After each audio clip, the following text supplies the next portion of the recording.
চাচা, আমি আপনার কিছুতেই প্রস্তাব মানতে পারব না। আপনি দয়া করে আপনার এই সব প্রস্তাব ফিরিয়ে নিন। চাচা তখন আমায় একটা কাপড় দিয়ে বলল, কিন্তু চাচা, আমি তো চাচা নয়। একদম চুপ, কোনো কথা বলবি না।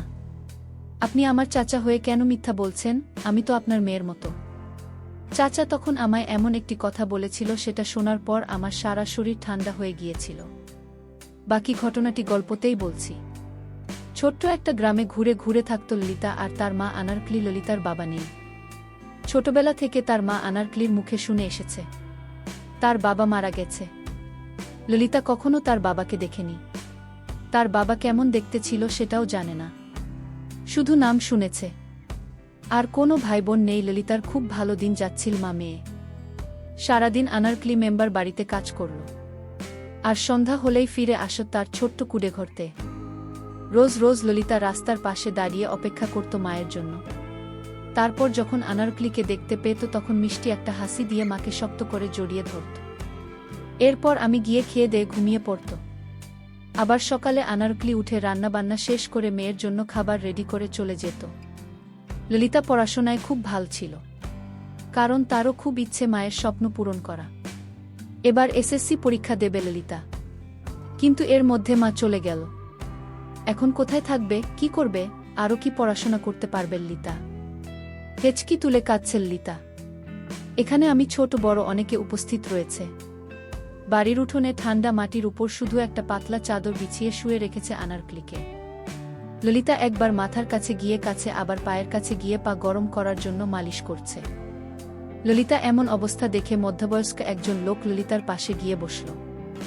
স্নেহের হাত ললিতার মাথায় রেখে বলল, কান্দিস না মা, নিজেকে শান্ত করো। এতকালে তোর মায়ের আরও অশান্তি হইব। আর কাঁদিস না, মায়ের জন্য 2 হাত তুলে দোয়া কর যাতে সে পরপারে ভালো থাকে। লোকটার কথা শুনে মাথা তুলে চাইল।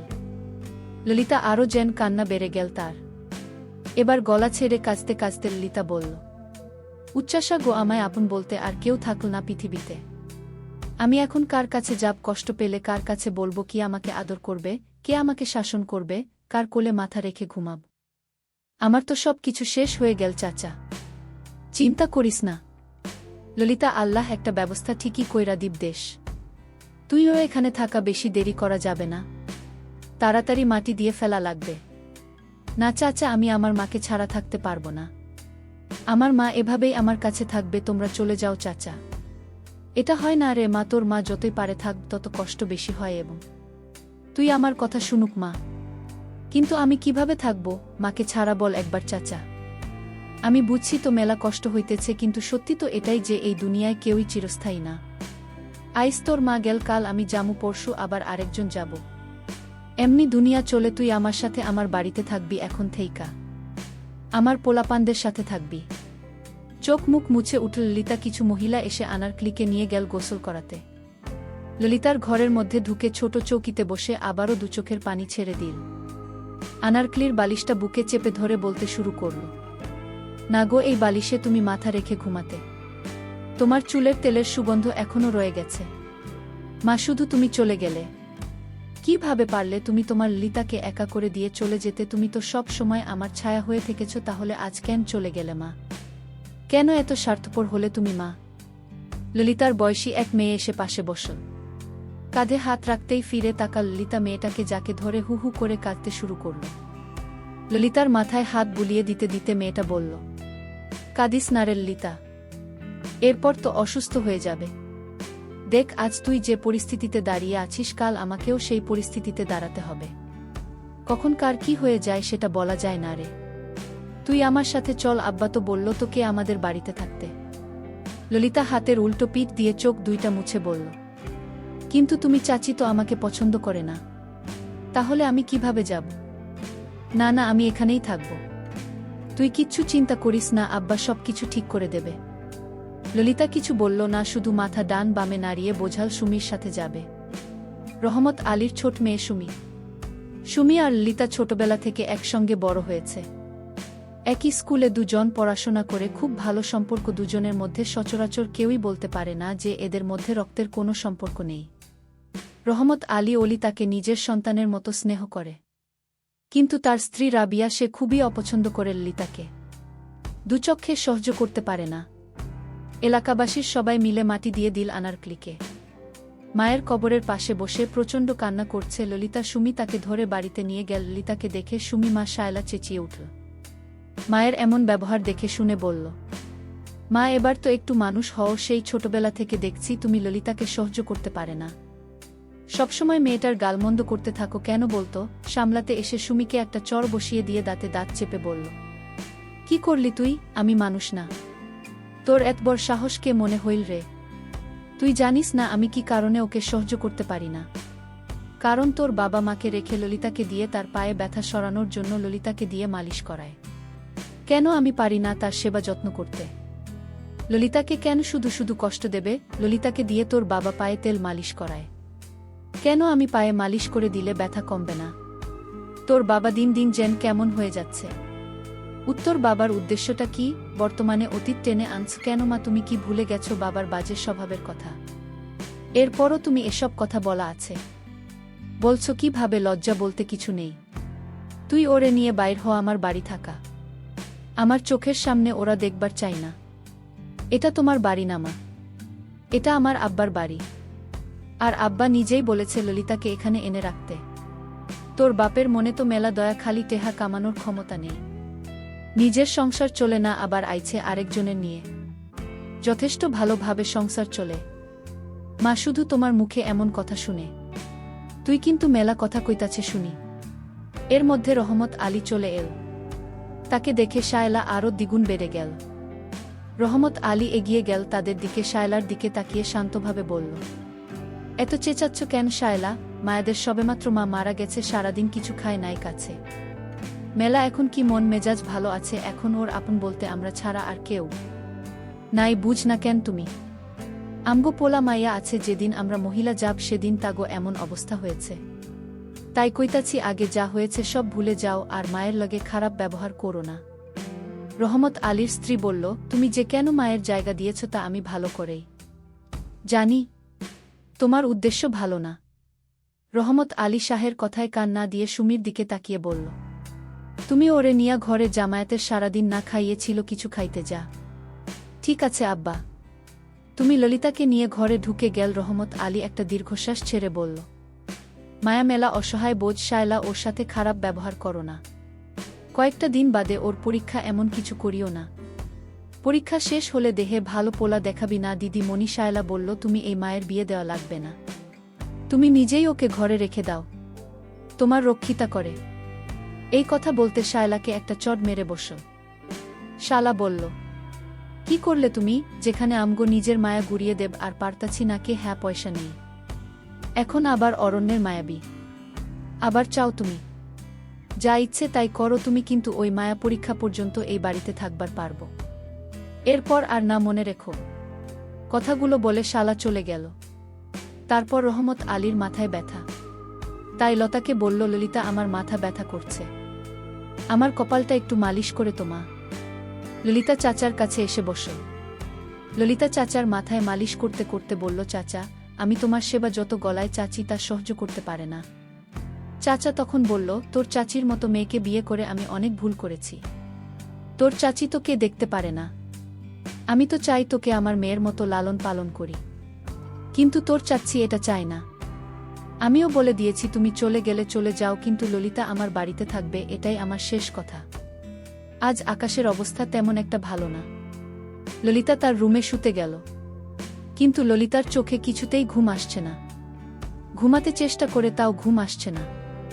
ললিতা ভয় লাগছিল, কারণ সে মাকে ছাড়া ঘুম আসত না। মা তাকে ঘুম পাড়িয়ে দিত।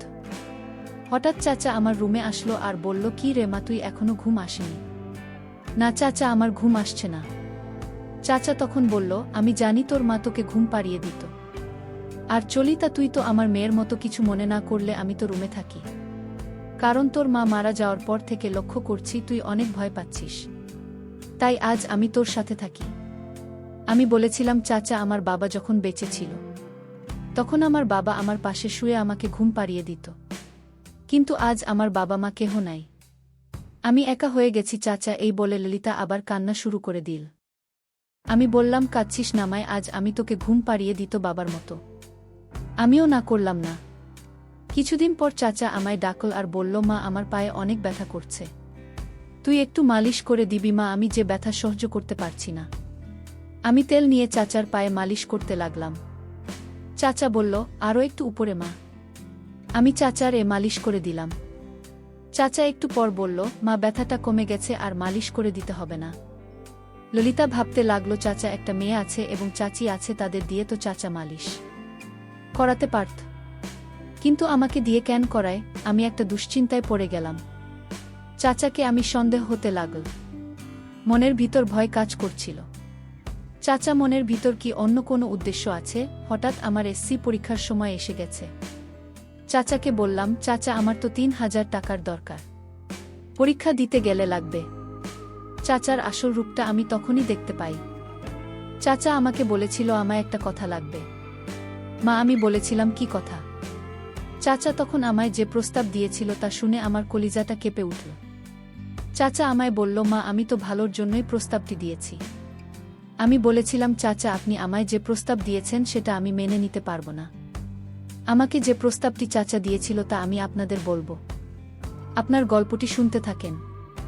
চাচা এমন প্রস্তাব আমায় দিতে পারে তা আমি কল্পনাও করতে পারি না। আমি ভেবেছিলাম চাচা আমায় নিজের মেয়ের মতো দেখেন, কিন্তু আমি যা ভেবেছি তা সম্পূর্ণ মিথ্যা।